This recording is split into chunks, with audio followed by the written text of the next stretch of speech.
నమస్కారం, welcome to I dream. ధర్మ మార్గం విత్ విజిత కార్యక్రమానికి స్వాగతం.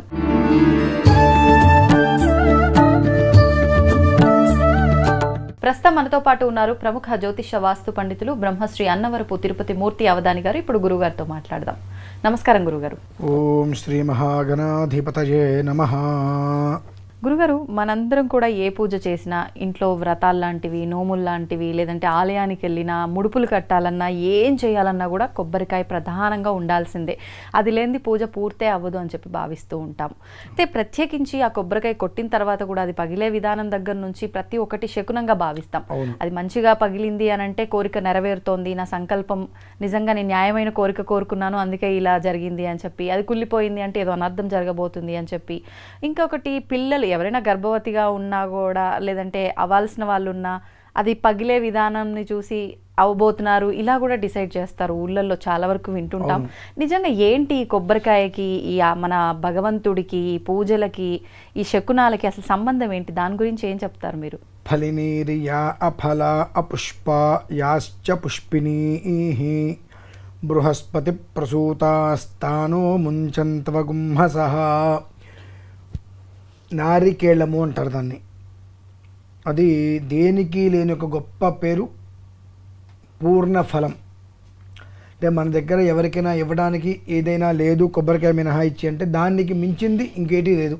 ఏదైనా తాంబూలం ఇచ్చినప్పుడు, పూలు పళ్ళు ఇవ్వాల్సి వచ్చినప్పుడు ఆ కొబ్బరికాయ పెట్టిస్తే వాళ్ళకి పూర్తిగా ఏ కోరిక అయితే మనసులో ఉంటుందో అది సిద్ధిస్తుంది అనేటువంటిది అపూర్వమైనటువంటి విశ్వాసం.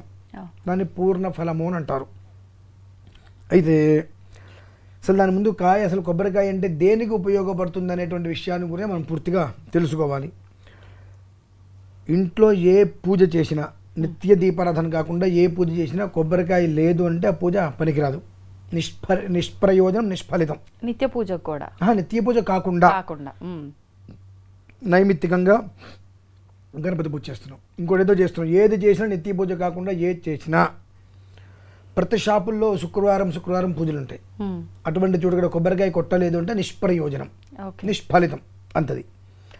అయితే ఇందులో 1000 రకాలు. వెర్రి అంటే ఎవరు పిచ్చి వాళ్ళకి ఆనందం అన్నట్ట. వెర్రి 1000 రకాలు, పిచ్చి 10 రకాలు. ఇక పైచ్చులు ఉంటారు ఇంకొంతమంది, రకరకాల అనేక రకాల పైత్యం. ఎందుకంటున్నానంటే కొబ్బరికాయ కొట్టిన తర్వాత అది మజ్జిగ పగిలింది అనుకోండి, బ్రహ్మాండం అంటారు. నిజమే. అవును. కొంతమంది మరి వాళ్ళకి ఎవరు చెప్పారో తెలియదు కానీ కొబ్బరికాయను శుభ్రంగా తడుపుకొచ్చి కొడతారు. అవును, కడిగి కొడతారు. తడిపి కొట్టకూడదు దాన్ని. అది ప్రకృతి నుంచి సహజ సిద్ధంగా వచ్చినటువంటి ఫలం, పూర్ణ ఫలం.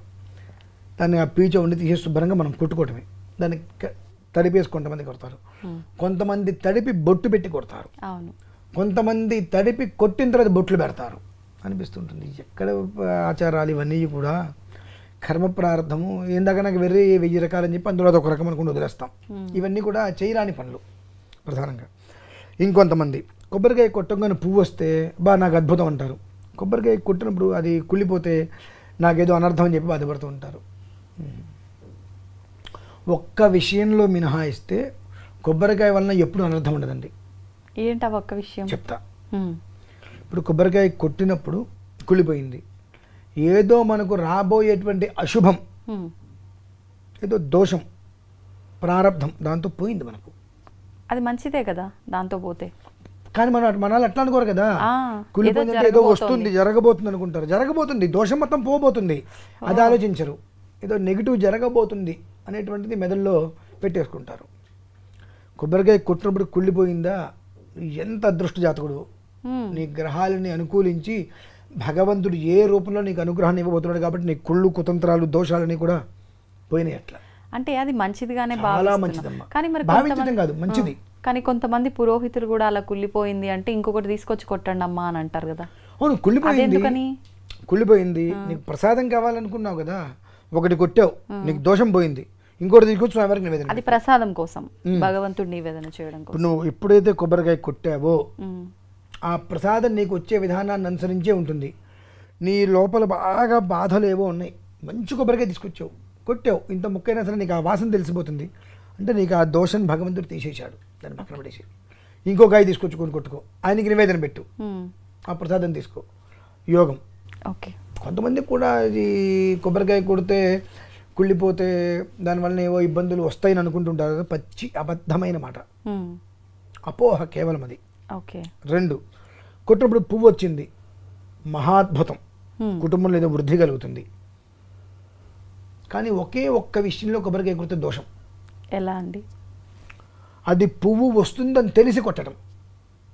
అంటే బయట నుంచి మనకు కనిపిస్తుంది ఉన్నట్టుగా. ఒక తీగలా కాకుండా చిన్న చిన్న కొబ్బరి పిందెలు, కొబ్బరి చెట్టు మీద ఇంత పిందెలు పడ్డట్టుగా ఆ కళ్ళ దగ్గర ఇలా వచ్చేస్తుంది, చెట్టు వచ్చినట్టుగా, మొలకలు వచ్చినట్టుగా చక్కగా. అలా వచ్చిన దాన్ని మనం చూసిన తర్వాత కొట్టకూడదు. ఓకే.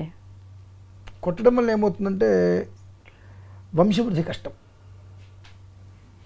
వంశవృద్ధి కష్టం. కాబట్టి కొబ్బరికాయ మీ వెనకాల పీచు మొత్తం తీస్తున్నప్పుడు ఇక్కడ పువ్వు వచ్చిందని మీకు కనిపిస్తే ఆ కాయ కొట్టద్దు. కుదిరితే పాతి పెట్టండి, మొక్క వస్తుంది. లేదంటే పక్కన పడేసింది, ఇట్లా ఇబ్బంది లేదు. పక్కన పడేస్తే ఆ లోపల దాన్ని బట్టి కాస్త మొక్క పైకి వస్తుంది. వచ్చినప్పుడు మీరు అప్పుడు పెట్టుకోండి. ఒకవేళ ఆ శిఖ మధ్యలో ఉంది మీకు కనిపించాలి, అప్పుడు మీరు కొట్టండి. దానివల్ల వచ్చేంటే ఎలాంటి అనర్థము లేదు. అంతేకాని అది వస్తుందని తెలిసి, నేను బయట వెళ్తున్నప్పుడు ఆ బండ్ల మీద చూస్తూ ఉంటాను, దానికి ఇంత చెట్లులాగా వస్తాయి కొబ్బరికి, దాన్ని కొట్టి శుభ్రంగా తీసి ఆ పువ్వు మొత్తం తీసిస్తూ ఉంటారు. అవును, కొబ్బరి పువ్వు అని చెప్పి మధ్య. భ్రూణహత్య అంటారమ్మ వాటిని. భ్రూణహత్య అంటే గర్భస్థ పిండాన్ని తీసేయడం కాదు, అది గర్భంతో ఉన్నట్టే కాదు, లోపల ఒక మొక్కనికి ఒక జన్మనిచ్చేటువంటి విధానంలోనే ఉందిగా. ఆ కొబ్బరికాయలో మీరు కాయ తీసి పక్కన పెట్టారు, అందులో ఏది లేకపోయినప్పటికీ కూడా భగవతత్వం వలన అందులోంచి వృద్ధి కలిగిందా లేదా? దాన్ని ఆ వృద్ధి కలిగినప్పుడు మీరు పక్కన పెట్టేశారు, అందులోంచి మొక్కలాగా వచ్చింది. దాన్ని మీరు భూమిలోకి పెట్టేస్తే చెట్టు వస్తుందిగా, ఇంకో 100 కాయలకి అయితే ఇస్తుందిగా. అంటే కొబ్బరికాయల్లో కూడా 2 ఉంటాయి, ఆడవి మగవి 2 ఉంటాయి ప్రతి దాంట్లోనూ కూడా. అవునా? మనం గుర్తించవచ్చా? చెప్తున్నాగా, 100 కాయలు పక్కన పెడితే అందులో 25 కాయలకి పువ్వు వస్తుంది. ఆ కాలం ఉంటుంది, మళ్ళీ ఏ కాలంలో పడితే ఆ కాలంలో రావు అవి కూడా. ఆ వచ్చినప్పుడు దాన్ని మనం కొట్టకూడదు. ఓకే. ఓకే. అది భ్రూణహత్య అంటారు దాన్ని. అది చేసినప్పుడు ఏమవుతుందంటే గర్భం నిలవకపోవటాలు అవి కొన్ని జరుగుతుంటాయి, వంశం ఉత్పత్తి కాకపోవటాలు ఇవి కొన్ని జరుగుతుంటాయి. కొబ్బరికాయకి దీంతో ఎంత సంబంధం ఉందా అంటే కడుపుతో ఉన్న వాళ్ళు కొబ్బరికాయ కొట్టమంటే కొడతారా? కొట్టరు. పూర్ణఫలం అని చెప్పి వాళ్ళ భయాలు ఉంటాయి కొన్ని, ఎలా పడితే అలా పగిలితే లోపల నాకు ఏదన్నా అది విచ్ఛిన్నం అవుతుంది, రకరకాలుగా కొట్టరు. అదే కొబ్బరికాయ అనేటువంటిది పూర్ణఫలంగా సంతానం కోసం దానం ఇస్తూ ఉంటారు. ఎవరైనా వాళ్ళు వస్తే కొబ్బరికాయ పెట్టి ఇచ్చేస్తూ ఉంటారు. ఆ కొబ్బరికాయ వాళ్ళ ఇంటికి ఎప్పుడైనా వెళ్తే వాళ్ళ సంకల్పం నెరవేరుతుందంటే నాకు వంశవృద్ధి కలుగుతుందని చెప్పి ఇలా చాలా ఉన్నాయి. కేవలం అది పువ్వు వస్తుంది, అదే మొక్క వస్తుంది అని తెలిసిన తర్వాత దాన్ని మనం కొట్టకూడదమ్మా. ఓకే. అది తప్ప మీకు ఎప్పుడు కూడా కొబ్బరికాయ సర్వకాల సర్వావస్థలు ఎందు కూడా అది విశేష యోగాన్నే ఇస్తుంది. అయితే ఇంకొంతమంది కలశం మీద పెట్టిన కొబ్బరికాయల్ని కొట్టేస్తారు. కలశం మీద పెట్టినటువంటి కొబ్బరికాయ ఏదైతే ఉంటుందో దాన్ని నీటిలో వదిలేయాలమ్మా. నీటిలో వదిలేయాలి. ఎట్లా వదిలేయాలి? అట్లా వదిలేయకూడదు. ఆ కాయను కొన్ని రోజులు పక్కన పెట్టేస్తే కాస్త ఆ కాయ తేలికవుతుంది. అప్పుడు కొట్టినప్పుడు పై మొత్తం పెంకు వచ్చేసి కురుడిలాగా వస్తుంది. లోపల ఆ కురుడిలాగా వచ్చిన దాన్ని తీసుకెళ్ళి నీళ్ళు వదిలేసి లోపల ఉండే జలచరాలు, చేపలు అవన్నీ అవి తింటాయి, తిని మనల్ని ఆశీర్వదిస్తాయి. కానీ కొట్టొద్దన్నారు కదా. దేనికి కొట్టొద్దన్నా? నేను మీకు 2 మొక్కలు చేయొద్దంటున్నా. ఓకే. అది అలా లోపల పల్పంతా ఒకటిగా ఉన్నప్పుడు లైట్గా పగలగొట్టి పెంకు తీసేయమన్నా. ఓకే. ఆ పెంకులు మొత్తం తీసేసి ఆ కొబ్బరి కురుడిలాగా వస్తుంది, దాన్ని తీసుకెళ్ళి నీళ్ళు వదిలేస్తే చేపలు తినేస్తాయి. అలాగే ఎప్పుడు ఏ పూజా కలశంలో వాడిన కొబ్బరికాయనైనా కూడా ఇలానే చేయాలా? కొట్టకూడదమ్మా.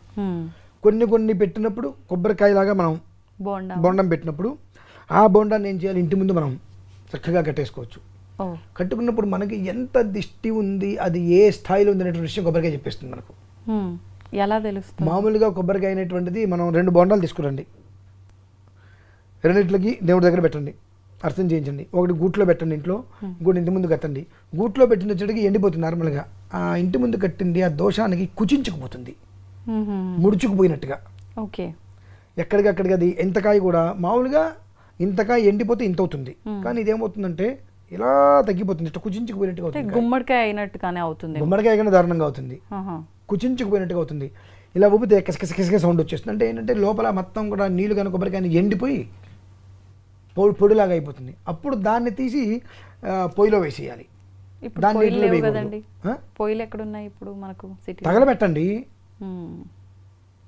బాయిలర్లో వేయటము, అంత మంట పెట్టి దాన్ని కాల్ చేయటము చేయండి. అప్పుడు ఓకే. ఎందువలన దాన్ని నీళ్ళలో వేయకూడదు. అప్పుడు ఎందుకని? దాన్ని నీటిలో వేస్తే అదేదో తినే పదార్థం అనుకోని చేపలు వచ్చి తినడానికి వచ్చినప్పుడు అవి ఎండిపోయి ఉంటుంది, అవి గుచ్చుకొని అవి చనిపోతాయి. ఆ పాపం ఎవరికి వస్తుంది మళ్ళీ? మనకి. కాబట్టి ఏది ఎలా చేయాలి? ఒక్క కొబ్బరికాయ మనిషి జీవితాన్ని కంప్లీట్గా మార్చేస్తుందండి. మనిషి యొక్క ప్రతి ఇంట్లో జరిగే ప్రతి కార్యక్రమానికి కొబ్బరికాయ కొట్టాలి. ఇప్పుడు ఆలయంకి వెళ్ళినప్పుడు ఖచ్చితంగా కొబ్బరికాయ కొట్టాల్సిందే అంటారా?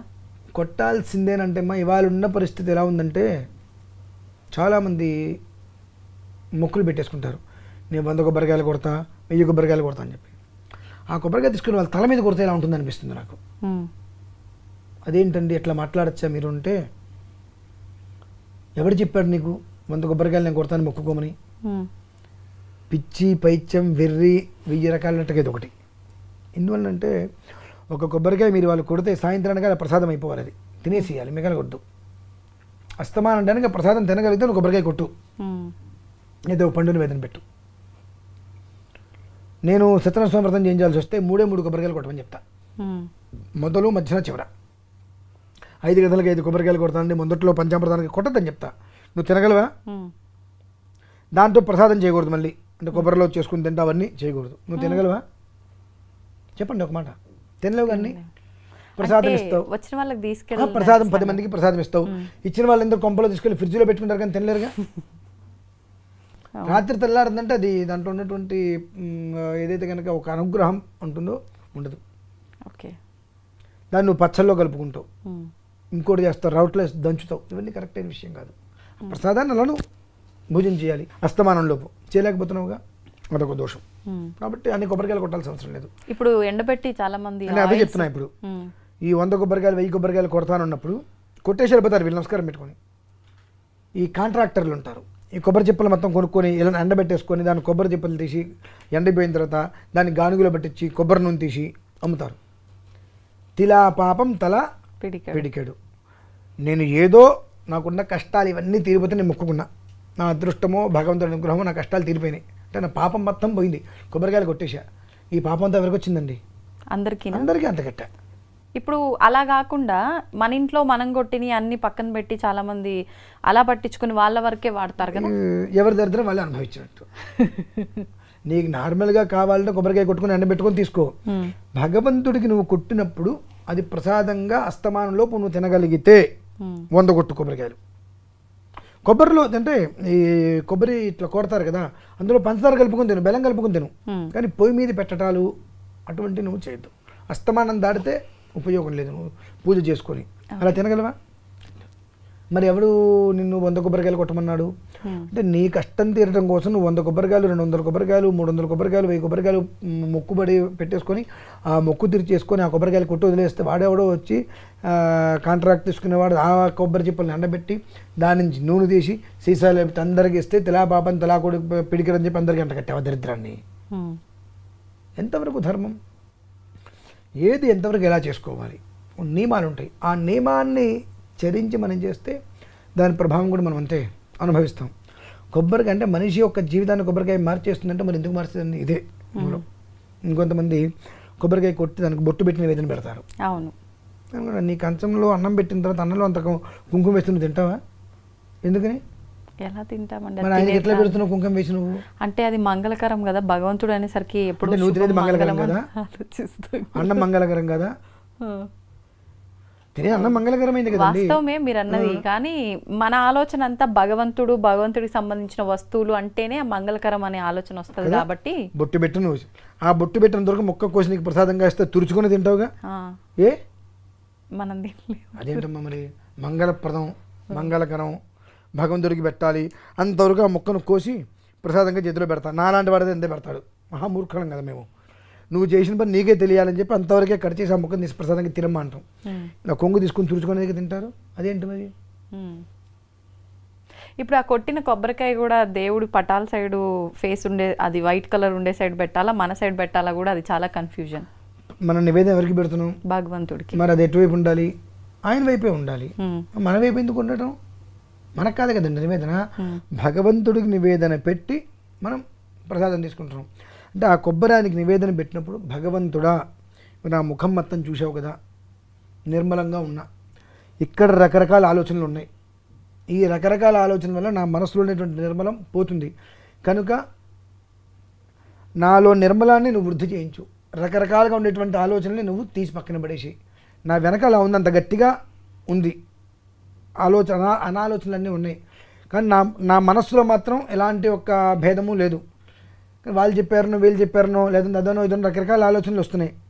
ఆ ఆలోచన నేను తగ్గించుకోలేకపోతున్నా, అలా అని చెప్పి నిన్ను వరిచి నేను పక్కకి రాలేకపోతున్నా. కాబట్టి దాన్ని కంట్రోల్ చేయి, నన్ను ప్రశాంతంగా చూడు, అలా దాని విధానం అదంతా. ఓకే. అంటే ఒక కొబ్బరికాయ మనిషి జీవితాన్ని అమాంతం మార్చేస్తుందమ్మా, మనం తెలుసుకోగలిగారు కాకపోతే అది విషయం. సంతోషం గురుగారు. చాలా అంటే విషయాలు కొబ్బరికాయ వల్ల ఇన్ని ఉన్నాయి, అనర్థాలు ఉన్నాయి, ఉపయోగాలు ఉన్నాయి. దానివల్ల తెలిసి తెలియక దోషం కూడా అంటించుకుంటున్నాం అనేది అర్థమైంది మీ మాటల్ని బట్టి. దానివల్ల జాగ్రత్త పడే వాళ్ళు జాగ్రత్త పడతారు. సంతోషం అండి, ధన్యవాదాలు. And for more videos, Please subscribe to iDream. Please subscribe to iDream. Please subscribe iDream. And please subscribe to iDream. For more videos, subscribe to iDream. please like, share and subscribe to the channel. Congratulations, iDream. Subscribe to iDream. Subscribe to iDream. So subscribe to iDream Media. iDream ki iDream team andarki huge congratulations. Please subscribe iDream Media. Please subscribe to iDream. Subscribe iDream. Please subscribe to iDream. iDream అంటే నా కళల ఛానల్ను subscribe చేసుకున్న నోరు తిరుగుతలేదు, మీరైతే గంట గుర్తు కొట్టండి. For more such videos, please subscribe to iDream. Subscribe to iDream. Please subscribe to iDream. Please subscribe iDream Media. Please do subscribe to iDream. Please subscribe to iDream Media. For best entertainment and information, please subscribe iDream. And don't forget to subscribe to iDream.